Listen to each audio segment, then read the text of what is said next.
food sucks. If you want us to eat food, let's go Chick-fil-A. The food here sucks. Like, the gum on the floor is a huge problem. Shorter school days. I want to go home sooner. Bring back Mitch Young.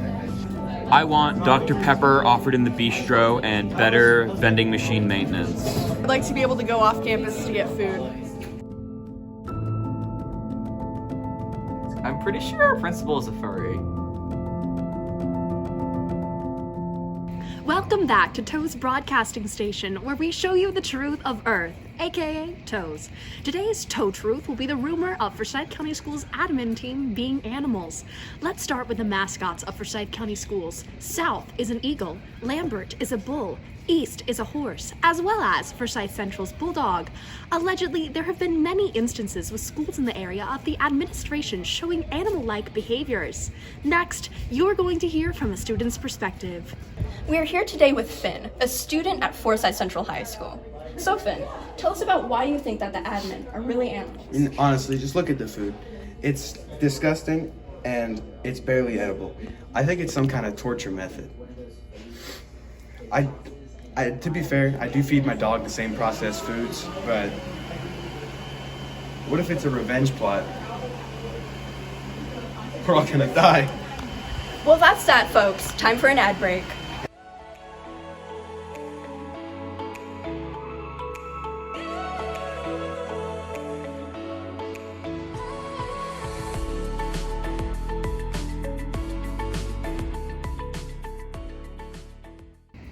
Welcome back to Toes. As you can see, school systems have a large issue with providing tasty, nutritious food for the students.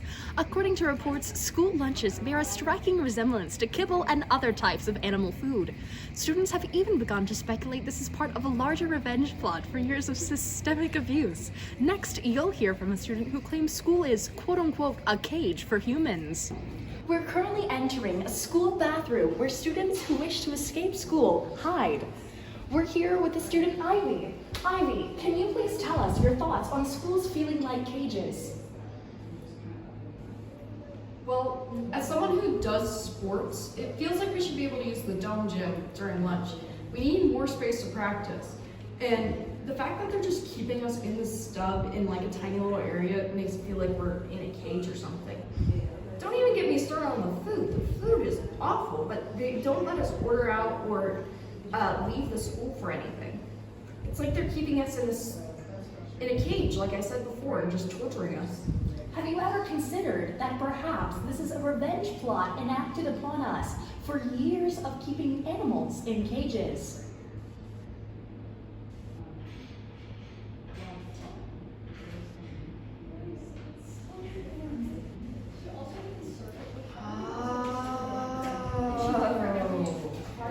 Who knew that admin being animals was such a cleverly disguised secret?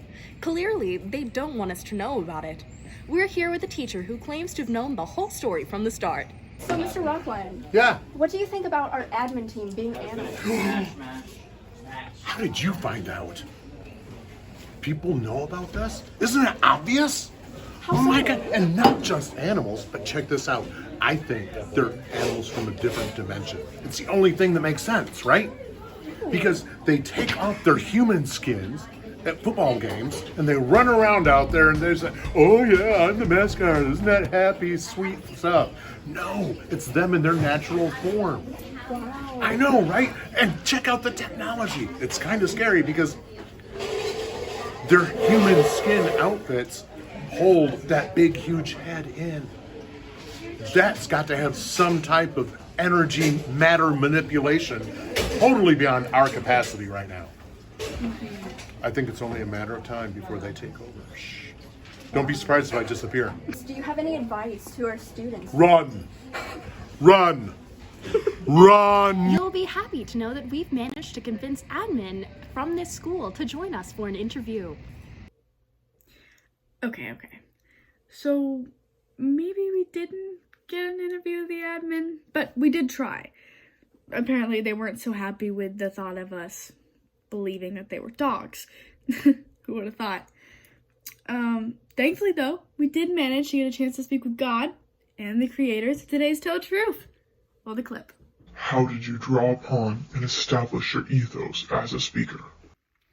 We establish credibility by using perspectives from many different students across the school, including a teacher's perspective, Mr. Rockline, and presenting our project like a news broadcast. In what ways did you use knowledge of your ultimate purpose to inspire your conspiracy theory? Our ultimate goal was to inspire students to see the need for change and to catalyze the change to occur. We could see many issues within the way schools were being run, like the quality of food, our inability to leave with no exceptions, and our limited access to our own campus.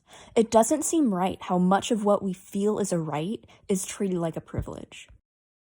How did your knowledge of the audience and their beliefs or values inform your conspiracy theory?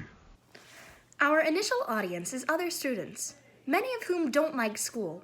We chose to make fun of our own school using inside jokes and references only we understand, such as the bark on the announcements, to engage our audience and hopefully bring our main problems to the attention of those who can make changes, like admin. Most people also aren't fans of animal abuse, and by comparing our treatment to that of animals, it makes it seem far worse than it really is. By exaggerating the horrors of the national school system, it draws attention to the heart of the issue and inspires compassion and sympathy for our cause. How did you draw upon context in creating your conspiracy theory? All of our issues with the school systems are things that we are witnessing now. It's something that we view every day we go to school, which makes it a modern topic. Another modern topic we pulled from is the furry debate.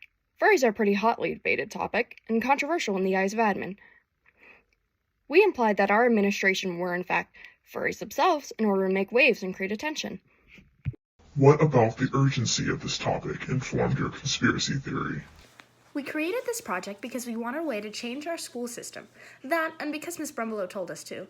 We go to school for 8 hours a day, 5 days a week. It's totally fair for us to want to make the best of our time spent here, which we think should totally include better food and more freedom on campus. We want to motivate our administrators to make positive changes that benefit us. How has confirmation bias played into the creation of your conspiracy theory? Confirmation bias is kind of the root behind all conspiracy theories. If we believe things, we're more likely to interpret the evidence to fit that belief. We had to find details that weren't really connected at all, but could be, and present it in a way that left you fully convinced they were a giant web of truth. Like, there's no way we're actually being fed kibble, but if you consider that our food is bad, it becomes an idea. Yeah, or like our entire admin team barking doesn't make them furries. Sadly, we can tell it's a creative choice to show school spirit, but it's way more fun to consider tying it into this crazy idea.